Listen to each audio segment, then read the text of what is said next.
So welcome back to Where Do I Start, episode number 12. My name is Jim Schultz. I am still your tour guide, and I will continue to be your tour guide for the duration of this series. So what I want to do here in episode number 12, we just dug into time and volatility in a bit of a deep dive. Today, I want to do an even deeper dive into volatility because there are a couple of let's call them features or characteristics of volatility in the marketplace that you absolutely want to be aware of as an active trader. And so that's what I want to address here today. So more specifically, there are two keys to volatility in the marketplace that we want to make sure we understand because you are going to see these every single day playing out over and over and over again. Number one, the price versus volatility relationship. So when it comes to market prices and market volatility, they tend to move inversely of one another. So when market prices are going up, market volatility is going down. When market prices are going down, market volatility is going up. Now we're going to unpack the reasons why that is the case here in just a minute, but just understand, painting with a broad brush, that this relationship does exist and it is very, very reliable. Number two, volatility contraction. So volatility contraction is this idea that over time, volatility loves to move lower. Over time, volatility loves to kind of grind itself down into just a fine dust if given enough time and enough opportunity. So when it comes to volatility, we certainly have expansions. We certainly have times when volatility will spike and all those kinds of things. But generally speaking, volatility wants to move lower just as the market wants to move higher. Just as we have this positive drift and this kind of slowly upward sloping trajectory over time when it comes to the market volatility is going to move inversely of that. So this is where we see that volatility contraction, slowly but surely volatility going lower over time. Now, of course, there is a floor. Like volatility can only get so low, so it's not going to grind itself down to zero. So a fine dust might be maybe not the best way to put it, but it's already out there. So we're going to roll with it. But if you look at a chart of volatility over time, which we're going to do here in just a minute, you are going to see exactly what I mean.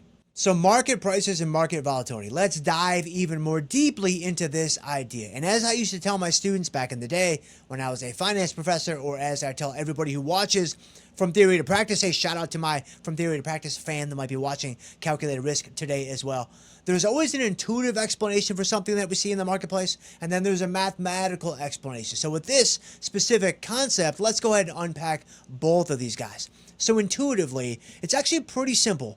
Market prices and market volatility are going to share an inverse relationship, basically because investors dislike uncertainty. Like they don't like uncertainty. And so they want to avoid uncertainty. So when uncertainty is on the rise, they're going to sell their risky assets. They're going to sell their stocks. They're going to sell, AMD. They're going to sell, Micron. They're even going to sell IBM and McDonald's if it gets bad enough. Well, when you have all this selling pressure on the individual stocks, on the indexes, that's obviously going to send their prices lower. So intuitively, it makes perfect sense that when volatility goes up and uncertainty is on the rise, that risky asset prices, i.e. stock prices, are likely going to be going down. But then mathematically, we can also explain this same relationship just using the mathematical framework of risky assets and financial asset pricing. If we look at just a real basic time value of money setup or a time value money problem, a stock is essentially just going to be worth the present value of its future cash flows.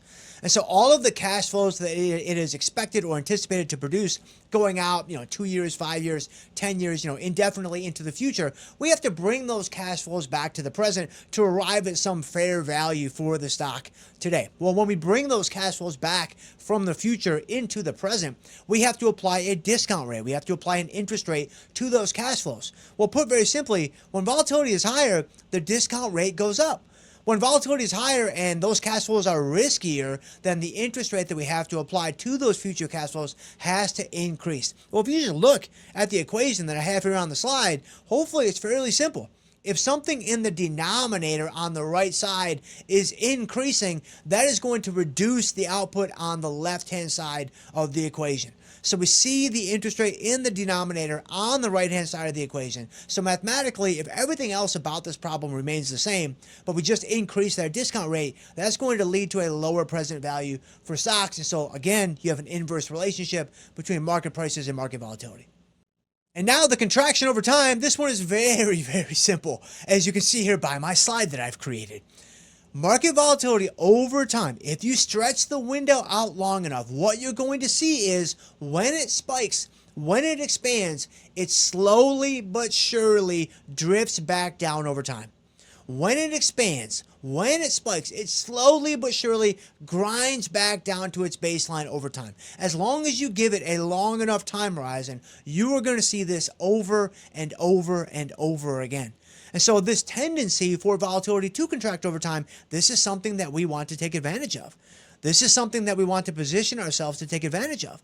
And so it's very helpful to understand that this is the baseline expectation, the null hypothesis, if you will, when it comes to volatility over time. So now let's pop into tastytrade and let's take a look at both of these things inside the platform. Okay, so I am inside of my tastytrade platform and I have the grid mode pulled up, which is right up here in the trade mode. It's just one of the options from the drop down menu. You open up the grid mode, and then if you go over here and you change your columns to 2, then you can essentially stack 2 stocks or indexes side by side and compare their price action. And you can see I have SPY and the VIX, right? SPY, obviously the S&P 500 index, the spiders, and then VIX is effectively the volatility of that index. And so looking at these, I mean, this is your market price, this is your market volatility. And hopefully you can pretty clearly see, looking at a daily chart, those look pretty closely inversely related, right? Like the market's chopping around over here, volatility's chopping around over here. The market goes down, volatility shoots up. The market goes up, and what does volatility do? It falls off the table. And so again, it's not going to be a perfect relationship where it's 1 for 1, like, market prices go up by 1%, volatility goes down by 1%. It's never going to be that closely related, but understanding that, all right, these guys are negatively correlated to maybe 80, 85, 90% or thereabouts, this is what we would expect to find. A relationship like this when it comes to market prices and market volatility. And we see this playing out at the individual stock level as well, where for an individual stock, most of the time, when the volatility is rising on that stock, its price is going to be falling. There are some exceptions to that rule, especially with some of the high-flying tech names like, an AMD or a Micron or a SanDisk or what have you. Sometimes those guys actually experience higher volatility on the way up, but those are going to be the edge cases. Those are definitely going to be the exceptions to the rule. And now here, to look at volatility contraction over time, I'm just looking at the VIX now, and I'm looking at a daily chart over 5 years. And if I scroll back far enough, you're essentially going to see exactly what I'm talking about, right? If we go back just a few years, right, you can see that there are very clearly some expansions. There are very clearly some rises in volatility, but then look at what happens. It wants to move back down.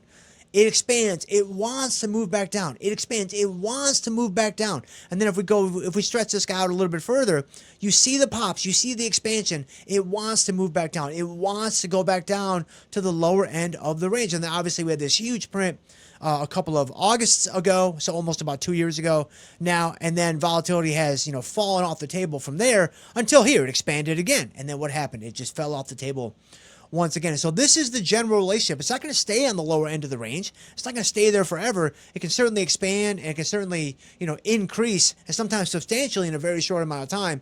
But then after that, it wants to move back down lower to that lower end of the range. So those are 2 really important keys when it comes to volatility that, again, you're going to see these and use these almost every single day in your daily trading when it comes to using options, futures as a derivatives trader. Market prices and market volatility, and then also volatility's tendency to contract over time. You can also see, looking at that chart, that when volatility does expand, it can cluster on that higher end a little bit, but it likes to contract fairly quickly. That's a separate project or a separate discussion for another time that I have a sneaking suspicion might be coming on down the chutes later in this series. But that is episode 12, and where do I start? And I'll see you guys next time.